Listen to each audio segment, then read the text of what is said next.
Çox sağ olun, əziz iştirakçılar, bayram günlərində gəlmişsiniz bura və çox sağ olsun, əziz dostum İlqar müəllim də qapısını bizə yeni ildə açıb, yeni ildə elə belə bir şeylə başlamaq və zikirlə bayram etmək mənim ən çox ürəyimdən olan bir şeydir.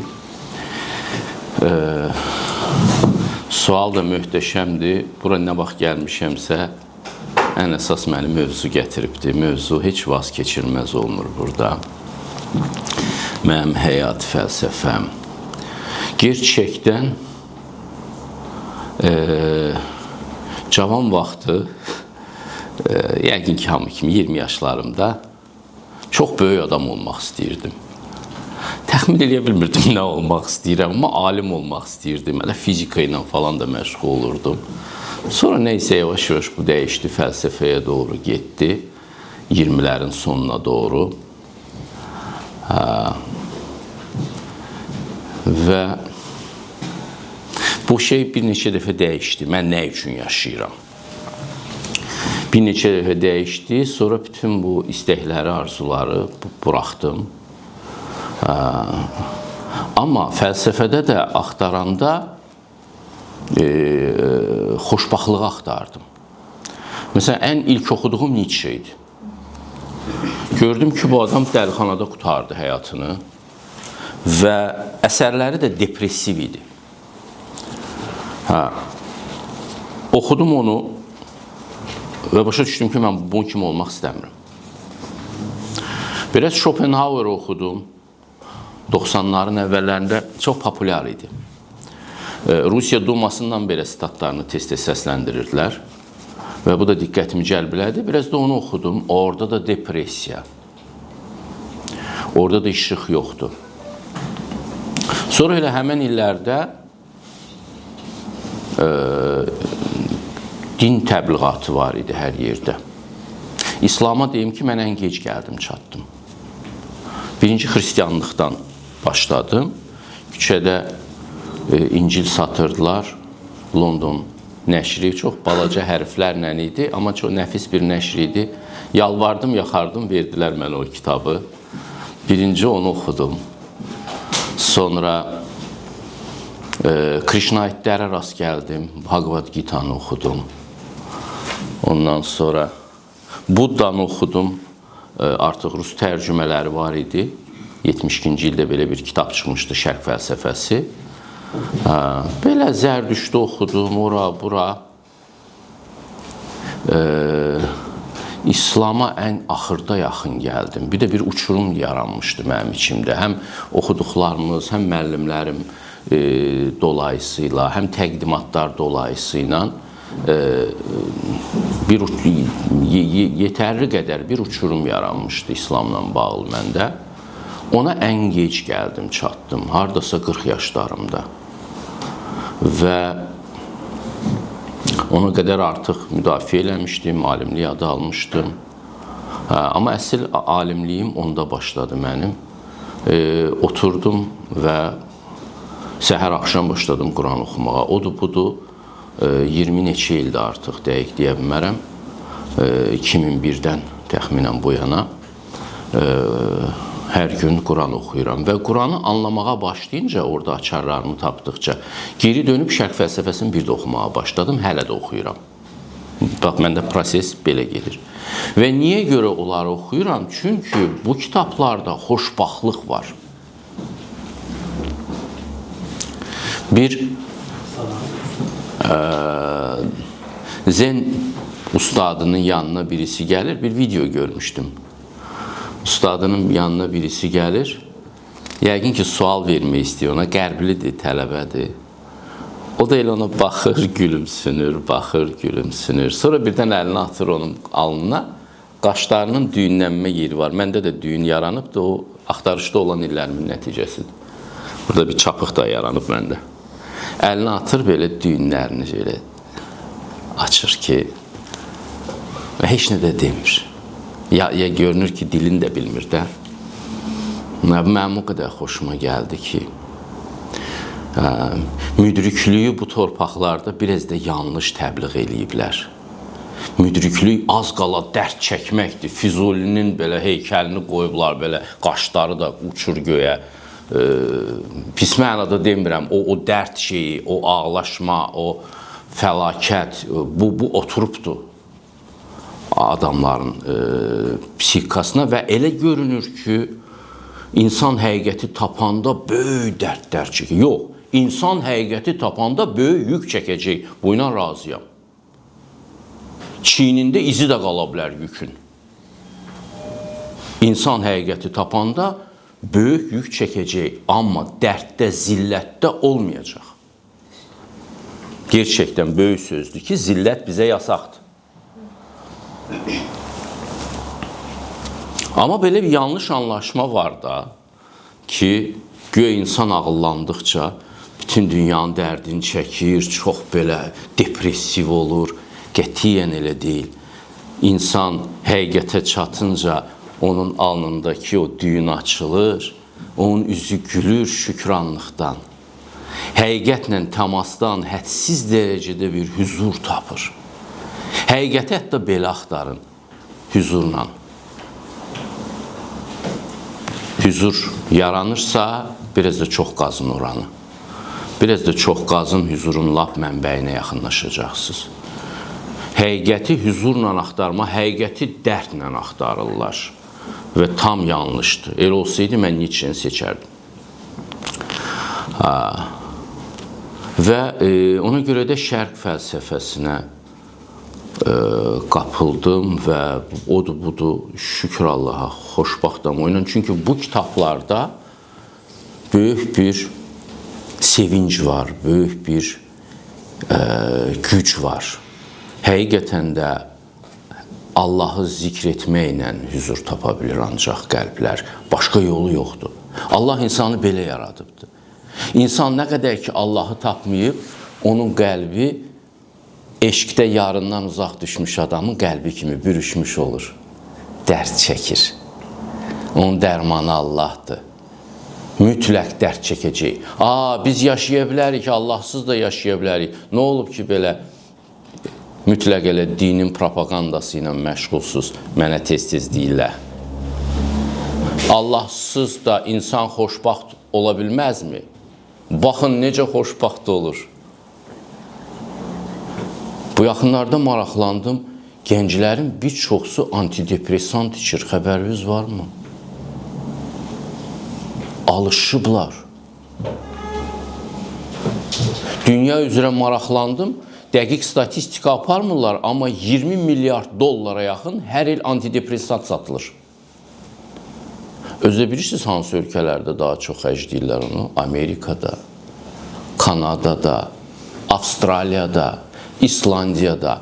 Çox qəribədir. Baxırsan ki, şimalda deyəlim ki, depressiv ölkələrdir, işığı düşmür. Ona görə İsveçdir, İslandiyadır, İngiltərədir. Yox, Avstraliyada var olan içində. Gün boyu təpələrinə döydüyü bir ölkədə də var.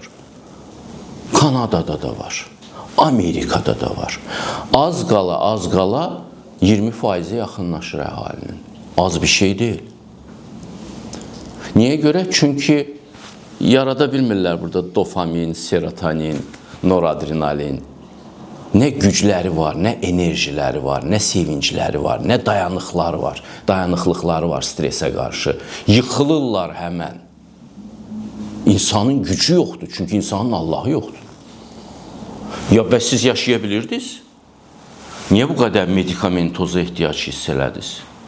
Hələ mən demirəm ki, nə qədər alkoqol tükətilir dünya üzrə. Nə qədər? İnsanlar var ki, hər gün içməsə yaşaya bilmir. Sevinc ala bilmir həyatdan.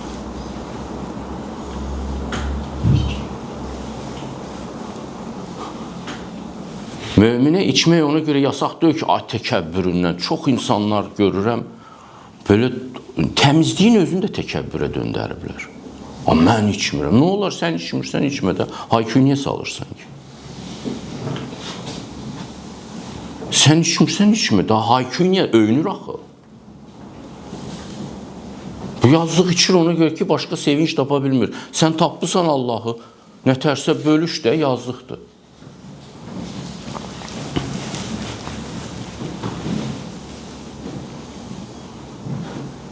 Amma insanlar bu vəziyyətdədir.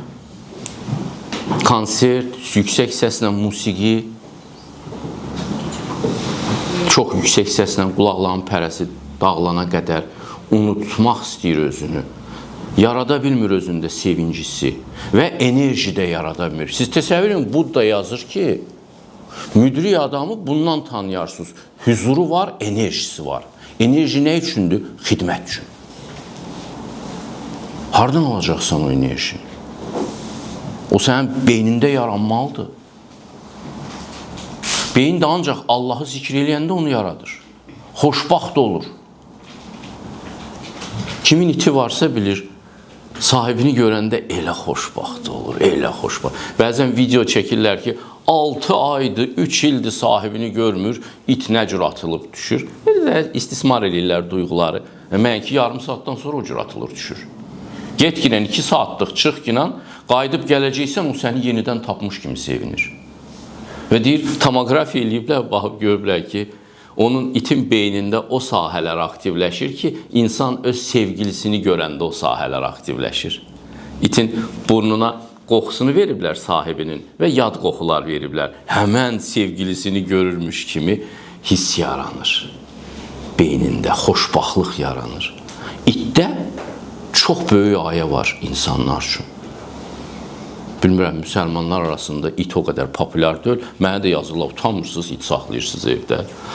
Keyfimdən saxlamıram, həmişə də deyirəm. Yoldaşımın tərcihi oldu, amma indi saxlayırıq da, başqa çıxış yolumuz yoxdur, küçək atası deyilik. Və ondan da öyrənirəm. Hər halda Allah onu gətirib bizim evə ki, mən ondan bir şeylər öyrənim. Və kaş ki, biz Allahı, o it bizi sevən qədər sevə biləydik. Əməlli başlı sədaqət nümunəsidir. Hə, bir də insan kimi azması da var. Getdi, gördü, burada bir dişi it gördü, qaçdı, sahibini də unutdu. Pişik gördü, tamam, dartındı, çıxdı, getdi. Eynən insan kimi, nəfsli varlıqlar, hamısı eyni xarakterdədir. Bir dənə kənar bir qıcıqlandırıcı oldu. Həmən sahibini unudacaq, qaçıb gedəcək. Öyrənməli çox şey var itdən. Və həm də əsas mənbəyi, hüzuru. Bax, təsəvvür, gəlir oturur sənin ayağının altında, heç nə lazım deyil ona. Unuduram bəzən suyunu verməyi, sən demə, yarım gündür su qoymamışam qabına. Amma bir şikayət eləyərmi? Gəlir oturur yanımda, mənə baxır ki, bəlkə yadıma düşər. Amma xoşbaxtdır. Səbr eləyir və xoşbaxtdır. İnsan didib dağıdardı. Evdə su yoxdur, sən də oturmuşsan burada. İnsan didib dağıdardı. Və insanın xoşbaxtlığı elə yaranıb ki, insan Allahı tapmasa xoşbaxt olmayacaq. İndi gəlin, baxın, nə yaradırlar bizim cəmiyyətdə? Şikayət simfoniyası. Ardı arası bitməyən şikayət. Hər videomun altına yazır. Yaxşı deyə, xalq acından ölür, ondan danışır. Depressiyası üçün nəsə bir malzəmə istəyir. Hə, çox pis yaşayırıq. Sakitləşəcək. Bu da qəribədir. Depressiv vəziyyətdədir. İstəyir ki, onun depressiyasını dəstəkləyim, ürəyi şad olsun. Çox pis yaşayıram. Bilirəm, sən çox pis yaşayırsan. Amma mən yaxşı yaşayıram. Mən şükranlıqla yaşayıram. Bununla da bölüşürəm. Mən depressiyamla niyə bölüşüm axı? Depressiyası ilə bölüşmək namərdlikdir, yaramazlıqdır, tərbiyəsizlikdir. Şərqdə həmişə bunu biliblər.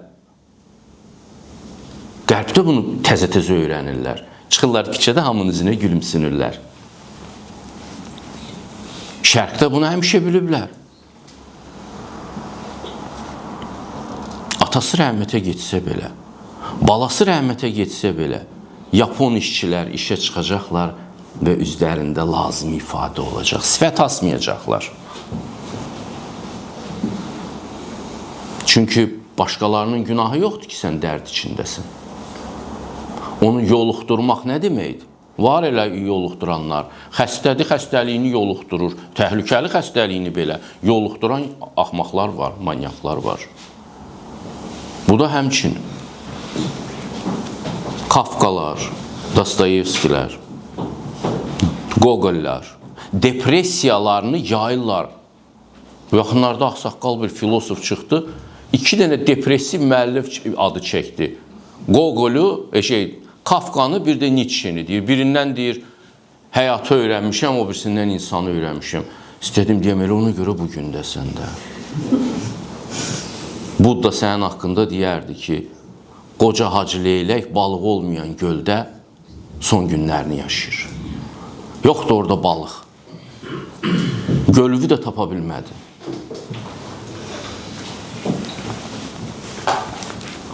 Cəmaat da bəhbəhlə qulaq asır.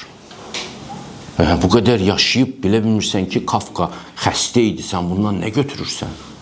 Bu depressiv bir adamdır. Budda isə deyir, biz çox xoşbaxtıq, üzülənlər içərisində çox xoşbaxtıq biz. Tamması var, belə tamma padada. Bir neçə tamma bu cür başlayır. Dərd çəkənlər içərisində dərd çəkməyən bizlər çox xoşbaxtıq. Bir də mən Allahın sözlərini hər yerdən öyrənirəm. Bu da mənim fəlsəfəmin bir hissəsidir. Mənim üçün bir fərq yoxdur. Quranda o ayəni oxuyanda o qədər rəqs eləmişəm ki. Biz deyir, sənə yeni bir şey demirik. Sən yeni bir şey deyilsən Peyğəmbərlikdə. Və sənə dediklərimi o birisilərinə demişik. Və müsəlman o kəsdir ki, sənə və səndən əvvəl göndərilənlər arasında fərq qoymaz. Rast gəlmədim elə müsəlmana.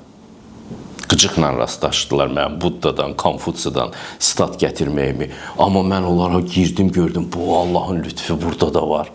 Mənim üçün ruhaniyyatın qanunları fizikanın qanunları kimidir. Heç umurumda deyil ki, onu Alman Ohm kəşf eləyir, sonra İngiliz Newton kəşf eləyir, ya bir Fransız kəşf eləyir. Heç umurumda deyil. Ya umurumda deyə sayğılımız, hörmətimi də ifadə eləmək lazımdır. O adam ki, o adamın vasitəsilə bu bilgi gəlibdir, o sayğını mütləq eləməlisən, yoxsa o bilgi də gəlməz sənə. Mərifət önəmlidir. Amma yəni onun kim olmasının nə əhəmiyyəti var? Get öyrən, Çində belə olsa elm, get öyrən deyən Peyğəmbərin ümməti Konfutsudan sitat gətirən filosofa ağız əyədə bilir. Təkəbbürdən damsı. Elmi özlərindən çox sevmirlər. Elmi gərək özündən çox sevəsən. Və təkəbbür səni elə öz dininin içində də qaplaya bilər. Öz dinində təkəbbürə qapılıb yolunu qapada bilərsən. Ona görə yollar qapanır. Çox adamda da. Adam neçə ildir? Mən məsələn soruşuram, nə vaxt? Deyirəm, artıq 20 il ibadət etsən, yolu tapacaqsın. Şərqdə 12 il də deyirlər, bilmirəm, belə xoşbaxtlar ola bilir. Mənə geç çatdı. Mən ümumiyyətlə biraz tupoy kimi olmuşum. Hər şey mənə çox geç çatıb. Amma bir 20 il, 50 il ibadət eləyənlər var, bir yerə çıxa bilmirlər. Çünki öz dininin içində təkəbbürə boğulub. Mən xüsusiyəm, mən ən yaxşı, ən son, ən super dinin nümayəndəsiyəm. Hər şey də məndə əladır. Bu elə təkəbbürdür, xəbəriniz yoxdur. Oxumayın başqasını. Orada heç yaxşı şey ola bilməz. Xeyr ola. Hardan gəldiniz siz bu fikrə? Necə o yaxşı bir şey ola bilməz? Oxumusan? Yox, oxumamışam, amma bilirəm. Təkəbbür elə budur da. Yox, təhlükəlidir ki, oxumaq da lazımdır. Deyirəm, təkəbbür elə budur da. Məni isə çox narahat eləyib həmişə gəncliyimdə. Necə olur ki, bütün dinlərdən müdrik adamlar çıxır? Necə olur bu? Bizim məqsədimiz ibadətin şəkli yox. Xeyirli insan olmalıdır. Onda bizim ibadətimizə korreksiya vermə imkanımız var. İnsanı tanıya bilməliyik bizim qəlbimiz. İnsanı tanıya bilmirdilər. Peyğəmbərləri öldürənlər onlardı. Çünki gələndə insanlar gəlib insanların içərisinə. Deyib, bax, sənə bir zərər toxundurmuram.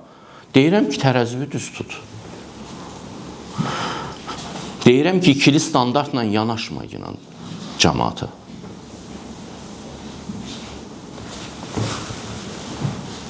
Bu da bir xüsusiyyətim. Mənim üçün heç bir fərq yoxdur ki, o hardadır. Amma təbii ki, açarı Qurandan tapmışam deyə orada. Hə, bütün sualların cavabını bilirəmmi o dinlərdə də? Yox, heç mən Qurandan bütün sualların cavablarını bilmirəm. Mənə müəssər olanları yeyən adamam. Mən anladığım ayəni oxuyuram, anlayıramsa, mən onu çox-çox istifadə edirəm, çox-çox təkrarlayıram, çox-çox sevirəm o ayəni. Çox-çox ürəyimə yaxıram onu. Anlamadıqlarımda qalıb yıqıraqda. Çoxdur. Dostlarımdan var. Anlamadığı şeylər ya. Bax, sən hər şey bilirsən, bax, orada bu ayədə deyirəm, valla bilmirəm. Mən də bilmirəm. Bax, görsən, burada problem var. Bax, deyirəm, yox, mən də bilmirəm. Bax, bilmirsən, nə təril alırsa? Deyirəm, bilmirəm, amma ki, hər şeyi mən bilməliyəmmi? Yox ki, bu elm tərəfdarları bütün tibbi bilirlərmi? Adicə bir dənə qrip gəldi, hamısı durdu bir qırağa. Ona qədər deyirlər ki, maska taxmaq ancaq xəstələr üçün olmalıdır. Sonra sağlamlara da maska taxdırırlar. Bütün kitablar alt üstə oldu. Ağzını açan alimi də ağzını yumdular. Deyirəm, ayaq, sizin özünüzün cəbhəvizdə, yəni maarifçilik cəbhəsində qarma-qarışıqlıqdır. Yox, sən bilirsən, bu telefonun içində nələr var, hamı bilirmi? Bilmirik, bir-iki dənə düymə bilirik, işlədirik də. Biz də bilmirik. Hər bir ali riyaziyyat kitabını alıb elə bütün hamımız riyaziyyatdan biraz xəbəri olan onu başa düşürmü? O diferensial tənlikləri, o integralları. Baxırıq ki, belə əyrim-əyrim şeylərdir. Bunu bilənlər var. Amma mən bilmirəm. Eyni zamanda o biri tərəflərdə də bilmədiyim ki, amma mən bildiyimlə, nətər meşəyə girirsən, anladığın göbələkləri yığıb yiyirsən də, anlamadıqları niyə yiyirsən ki, zəhərlənə də bilərsən. Amma o meşənindir, o meşənin ekosisteminə lazımdır o. Praktikliyi də təzədən öyrətmək lazımdır. O ilişir, ya mən bütün meşəni tanımalıyam, ya da mən meşəyə girəndə ölüm. Nə deməkdir ki? Tanıdığın meyvələrdən yiyin. Hər şeyi izah eləmək zorunda deyilsən, o da təkəbbürün ifadəsidir. Hər şeyi bilmək də, hər şeyi izah etmək zorunda qalmaq da təkəbbürün ifadəsidir. Təkəbbür də insanı xoşbaxt olmağa qoymur. Bu mənada elmin harda olmasının mənim üçün heç bir əhəmiyyəti yoxdur. Və fikir verdim ki, hər dindən müdrik adam çıxır. Bununla işləmək lazımdır. Allah da deyir. Bütün o dinlərdən də adlarını çəkir, orada bilinənlərin, bilməyənlərin adını çəkmir. Doğru işlər, xeyir işlər görüb, Allahı zikr eləyənlər, ahirəti zikr eləyənlərə zaval yoxdur. Aha. Baxırsan ki, o bir dinlərdən də çıxır müdrik adamlar. Və hətta sənin sevmədiyin təriqətdən də çıxır müdrik adamlar.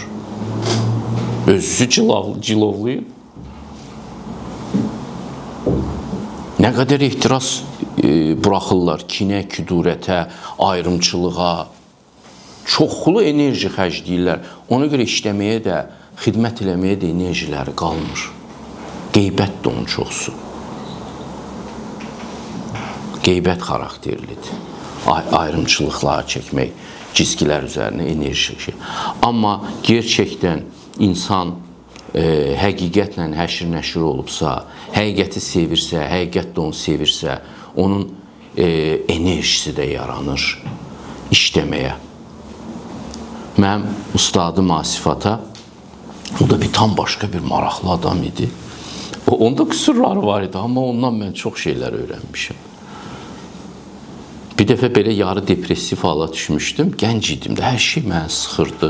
Pulsuzluq falan, perspektivsizlik. Mənə belə bir söz dedi, belə kəndçi. Şəhərdə yaşayırdı, amma kəndçiliyi nəmiş saxlamışdı. Dedi, oğlum, gördün ki, yoruldun, Külüngüyü qoy yerə, belə alnını sil, dincəl, sonra külüngüyü yenə götürərsin. Bir dənə belə sadə bir cümlə mənim illərdir ağlımdan çıxmır. Mənə fəlsəfi formul vermədi, hansısa bir filosofdan sitat gətirmədi. Belə bir epizodik belə əli ilə də göstərdi ki, bax, belə külüngüyü qoyur, yəni sən Fərhadsan, unutma. Sən işləyəcəksən, gözəl işlər görməyə çalışacaqsan. Hə, yorulanda bunu depressiyaya bağlama, yorulanda yat dincəl. Qalx yenə başda işləməyə, işin səni gözləyir. Necə müdrikcəsinə bir şey. Adamlar yorulanda yorulmağın səbəbini də bilmir. Deyirəm, sən yorulmuşsan, dincəl sadəcə olaraq. Yayma inan bu deyək. Yox, mütləq bu dəqiqə səbəbində. Saat 1-dir, yorulmuşsan sən artıq. İnsan balası bu vaxta kimi qalmaz oyaq. Saat 10-da 11-də yatmağa adət eləyin. Yuxunu sevin. İşi sevirsinizsə, yuxunu da sevin. Adamlar sevmirlər, nə yuxunu sevmirlər, nə işi sevmirlər. Heç nəyə də vaxt daha yoxdur. Nəysə. Hə, bir də İlqar müəllim dedi ki, məsələ, özüm bu şeylərdə düşəndə nə edirəm? Mən bir yoqada öyrənmişəm həyatımın bir vaxtında. Orada yaxşı təmizlənmə texnikaları var. Yoqada çox dərin bir elmdir. İnsanın depressiyası çökür birinci onun nəfəsinə. Fikrin öz nəfəsi vardır. Hər insanın, hər düşüncə adamının öz vibrasiyaları vardır. O vibrasiyalar çökür onun nəfəsinə. Nəfəs təkrar eyni fikirləri istehsal eləməyə başlayır. Məsələn, şikayətçi biraz otursun sənin yanında, nəfəs alsın, başlayacaq şikayət istehsal eləməyə. Çünki onun nəfəsinin ritmi elədi. Yoqada pranayama var. Nəfəsi təmizləmək vasitəsilə depressiv fikirlərdən uzaq durmaq və xoşbaxtlığa gəlmək.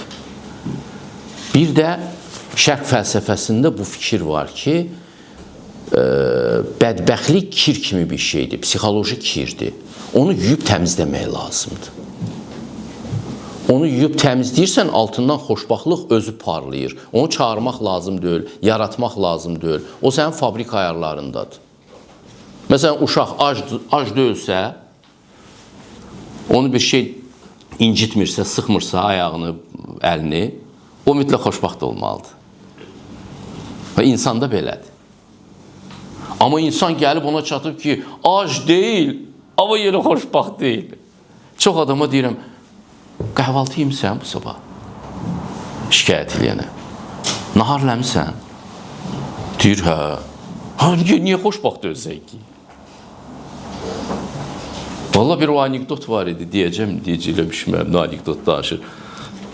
Birisi ölür, eşəliyirlər, cibindən yarım litr araq tapırlar, soğan tapırlar. Birisi də baxır kənarda, deyir, bunun deyir, arağı da varsa, bu niyə ölsün ki? Sən yemək yemisənsə, nəfəs alırsansa, sənin xoşbaxt deyilsənsə, sən günah sənin özündədir. Deyir, elə hər şey yemək içməkdir. Yemək içməyə möhtac qalacaqsan, onda başa düşəcəksin. Kasıblıq onun üçün mövcuddur yer üzündə. Bəzilərinə elə gəlir ki, kasıblıq sosial bir bəladır, onu mütləq aradan qaldırmaq lazımdır. Bayaq sıraladığım ölkələrdə ən böyük antidepressant içirlər. Kasıblıq da yoxdur orada. Kasıblıq ruhani bəladır. Bir adam Allahın nemətlərinin qədrini bilmirsə, onu məhrum buraxmaq zorunda qalır Allah. Ki o nemətlərin qədrini bilməyi öyrənsin. Şükr etməyi öyrənsin, şükranlığı da gerçək olsun, təbii olsun. Vallahi billah, mənəvi körlük yaranır. İnsan kasıb olur, həqiqəti yaxalayır, varlanır. Onun uşaqları uşaqlıqdan zənginlik görürlər, həyatları məhv olur. Heç nəyin qədrini bilmirlər. Atası öləndən sonra burada səfalət başlayır. Onun nəvələri bir də səfalətdən başlayır dirçəlməyə. Elə yellənçək kimi. Yellənçək kimi. Mütləq hər nəsil məhrumiyyətin nə olduğunu bilməlidir. Avtobusa minim, yoxsa qatara minim deyə düşünməlidir. Buna pulum çatacaq, yoxsa buna pulum çatacaq. Mimino filmindəki kimi çayın, kofenin pulunu soruşur, sonra deyir çay ver ki. Biri 5 qəpik idi, o birisi 3 qəpik idi. Deyir çay istəyirəm. Hələ deyir Zdaçinin adı. Orada da bir səxavət göstərmək istəyir. Yəni insan bu hala düşməlidir.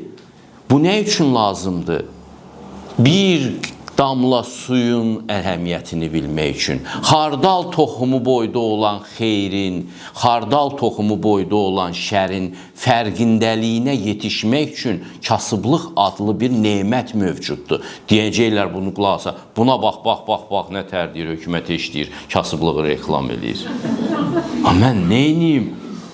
Bu bizim egzistensiyamızın ayrılmaz bir hissəsidir. Mən nə qazanmışamsa, kasıbçılığımda qazanmışam. Nə toplamışamsa, o veyl-veyl küçələrdə gəzdiyim anlarda toplamışam.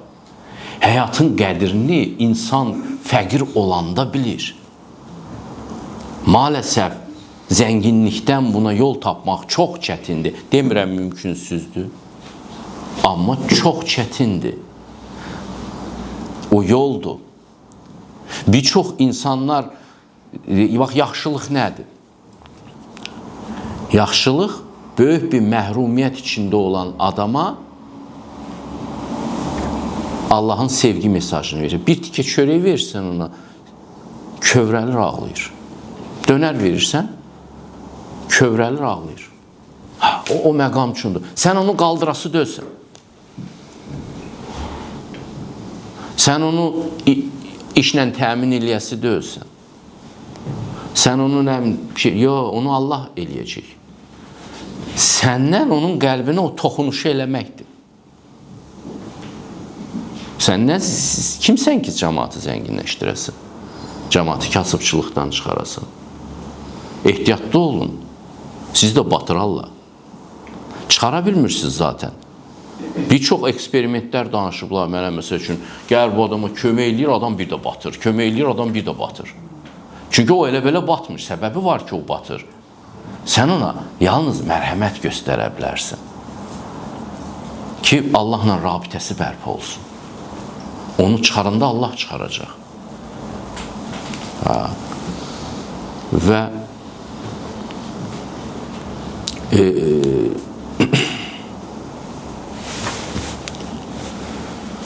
o bayaqki şeyə qaydıram.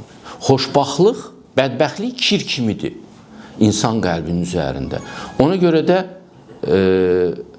mən təmizlənmə texnikalarından istifadə edirəm, o cümlədən yoqadan. Və o pranayamada nəfəsdə oturur. Nəfəsdə uzun müddət qalandan sonra oturur bədənə. Məsələn, beli də əyri olur, ondan sonra yer işinə oturur, kaslara oturur. Ona görə yoga onların da işlənməsi üçündür. Oradan da o informasiyanı silir. Bəli, həmin mənim nəsə deyirsiniz? Bir xırda bir şey deyərdim sizə. Buyurun. Bayaq siz yamaq və yəni nəfəs almaq. Bizim əruzda bir sözdə bəhirlər var. O nəfəs almaq. Bizdə o nəfəs alma var, pranayama olan. O şiir yazmağa qeymət edir. Əruzçular şiir baxır. Bizdə ritm. Ondan da şiir yaranır. Məsələn, ilahi şiir. Onları isə sizin pranayamada sırf bədəni tərbiyə etmək, bədəni diriltmək. Avropada ondan Kalatrov nəfəs almaq edir. Stanislav Grof. Nəfəs alma ilə müalicə olunur bir çox sağalmaz xəstəliklər, yəni nəfəs almaq və nəfəsi vermək də olan o, siz dediyiniz bir şeydir. Zamanı da o cür ayarlayırlar. Çox diqqət bir məsələdir, üstün əldən bağlı olar. Düz. Çox sağ olun. Bu bədənə də oturur. Uzun müddət dərd çəkmiş adamı qədd əyilir. Ona görə onun qəddini düzəltmək lazımdır. Taleyini düzəltməyə, onun qəddini düzəlməkdən başlayır. Ona görə yogada bir hatha yoga hissəsi var. pranayama hissəsi var və kriya texnikalar da var. Onu sonra sufilər də aldılar. Təmizlənmə şey. Hərdən göstərirlər onu, gülürlər. Bizim Dəli Kürkdə də gülübdü ona şey. Oynayırlar, oppanırlar, düşürlər. O, məsələn, Oşoda o dinamik meditasiyadır. Amma bu texnikalar var. Müridizmdə var şeydə, Çeçenlərdə zikr edirlər, ayaqların yeri döyürlər. O çox önəmlidir. Başa düşürsünüz? Çox idman, məsələn, heç nə olmayanda uzaq başı deyirəm, get bir 2 saat qaç. Dili bayırda olan adamın depressiyası olmur. Deyən. Nə idi sənin problemin? Həmən vaxtda soruşun ondan. Deyəcək, nə problem? Bədəni ilə uğraşır. Qaytarmaq lazım adam bədəninin səviyyəsinə. İnan ki, insan şükranlığı itirir, bədən səviyyəsinə qaytarmaq lazım olur ki, bir də açarı tapsın, gəlsin. Bir də indi insanlarda bir şeylər yaranıbdır. Diksinmə yaranıbdır. Nə bilim, kompulsiv, obsessiv komplekslər yaranır. Adamlar hər şeydən, adını qoyurlar gigiyena. Gigiyenanın özü də bunu xüsusi araşdırmaq lazımdır. Belə sağlamlıq adı ilə rasional gəlir, çıxır. Amma bu da insanların bir-birindən ayrı düşməsinə səbəb olur. İzolyasiyada yaşayan adam depressiyaya məhkumdur. Vallahi əvvəllər insanlar heyvanları ilə bir yerdə yaşayırdılar. Unudublar adamlar bunu. Qoyunla, inəklə ölməyəcək ki, heyvan qışda. Bir yerdə yaşayırlar. Avropada da belə olub, Şərqdə də belə olub. Saramagon bioqrafiyasında rast gəldim ki, deyir, nənəsi, babası çoşqaları doğulanda balaca çoşqaları yorğanın altına götürülmüşlər. Və bu da bir insanlıq imiş ki, donmasınlar. Bir çoxunun kafası atar bunu eşidəndə. Bir qabdan yemək yeyirlər, hərənin qaşığı olurdu ancaq. İndi çox gigiyenik olmuşuq. Bu da ayrılığa səbəb olur, dəhşətli dərəcədə. Mən klinik psixoloqam, gözəl insan. Bunun çox böyük, geniş bir izahı var və həmişə də olub bu. Tamam, hə. Bax, bu əvvəllər insanlar icma yaşayırdılar, çox belə birgə yaşayırdılar. İndi izolyasiyalı yaşama üsulu var. Qaynana ilə yola gedən gəlin tapsaz şəklini çəkin. Qırmızı kitaba salın. Qəbul eləmir. Yaxşısını da qəbulləmirlər, pisini də qəbulləmirlər. İstəmir kimlənsə bölüşsün həyatını. Gigiyenasıdır bunun. Adamlar ayrı düşürlər bir-birlərindən. Hindistanda bəzi köhnə filmlərdə baxıram, ana öz balasını əlindən yedizdirir, böyük olanda belə. İndi diksinərlər anasının əlindən yemək götürməyə də. Bizim depressivliyimizin bir tərəfi də adamlardan ayrı düşməkdir. Nəysə, bir də qaydıram ora. Mənim həyatımda Türkiyə dövründə biraz depressiyaya yaxın bir halım olubdu. Onda mən oturdum kriyalara. Bir xeyli təmizlənmə. Amma təmizlənmə təkcə kriya deyil. Şərq texnikasında, məsələn, xeyr əməllər eləməkdə təmizləyir adamı. Pul xərcləyirsən xeyr şeydə. Zəkat zaten elə təmizlənmək deməkdir, hərfi mənası. Bu şeyləyir. Sonra oruçdan istifadə eləmək lazımdır.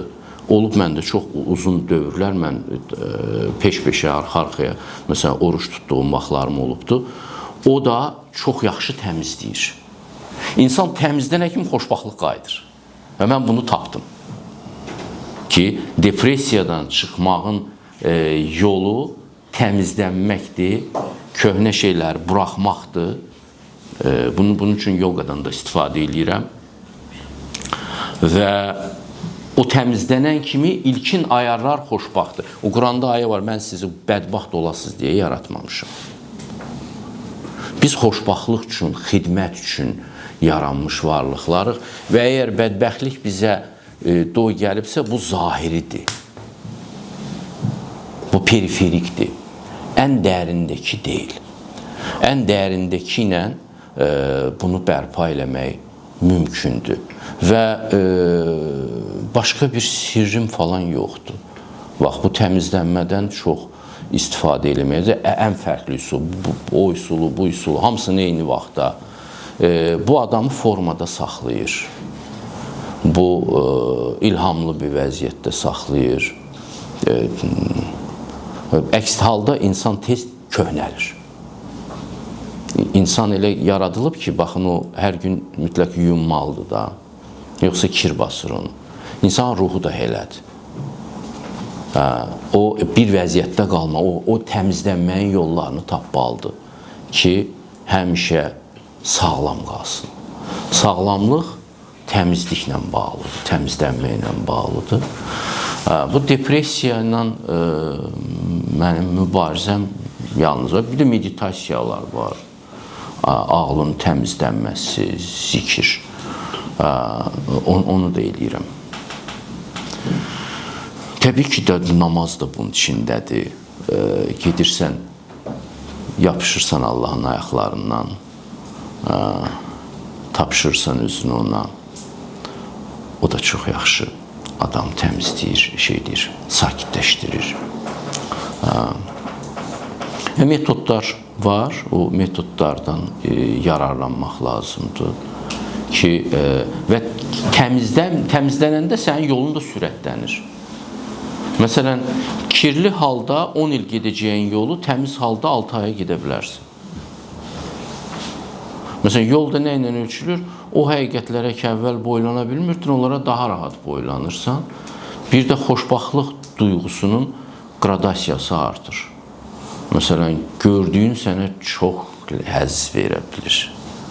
O uşaqlıqda olub bizim hamımızda. Uşaqlıqdakı təəssüratlarımız çox parlaqdır, çox aydındır, çox həzz vericidir. Sonra biz bunu yavaş-yavaş itirdik. Kirlənə-kirlənə nimdaşlaşdı hissiyatımız və bu şeyləri itirdik. Ona görə qaydanda təmizliyə o insanın xoşbaxtlığı bərpa olur. Bu qədər deyəcəyim. Başqa sual olsa yenə olar.